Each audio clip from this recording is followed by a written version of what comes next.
میرا نواسا قرآن حفظ کر رہا ہے، دوران حفظ بیمار ہو گیا، لڑائی جھگڑا کرتا ہے، اس کے لیے بہتر عمل جو ہے یہی ہے کہ سورۃ البقرہ جو ہے ٹیلی فون میں فیڈ کر کے اس کو دیں کہ وہ ہیڈ فون لگا کے سنا کرے، تو یہ شیطانی اثرات ہوتے ہیں، اللہ دور کر دیں گے۔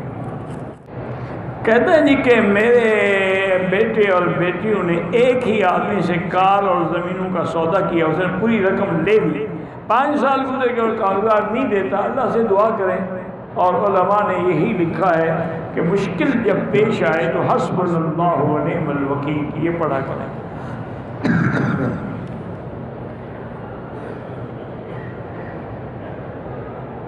بہرحال میں نے عرض کیا کہ کھانا تو یہودی کے ساتھ بھی کھایا جاتا ہے، لیکن نہ کھایا کریں قادیانی کے ساتھ۔ آپ آدھی بات سنتے ہیں، آدھی نہیں سنتے۔ ایک ہے چیز جائز ہونا، جائز تو ہے۔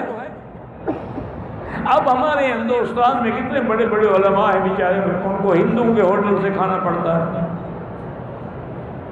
ایک ہے جائز ہونا، لیکن مسئلہ یہ ہے کہ نہ کھاؤ۔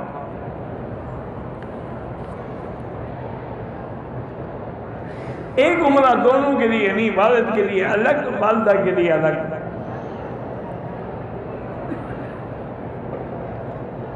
کہتے تھے کہ میں پاکستان میں رہتا ہوں، میں نے قرضہ لیا لیکن ہندو سے لیا، کوئی حرج نہیں، حضور پاک نے یہودیوں سے قرضے نہیں لیے، کوئی فرق نہیں پڑا۔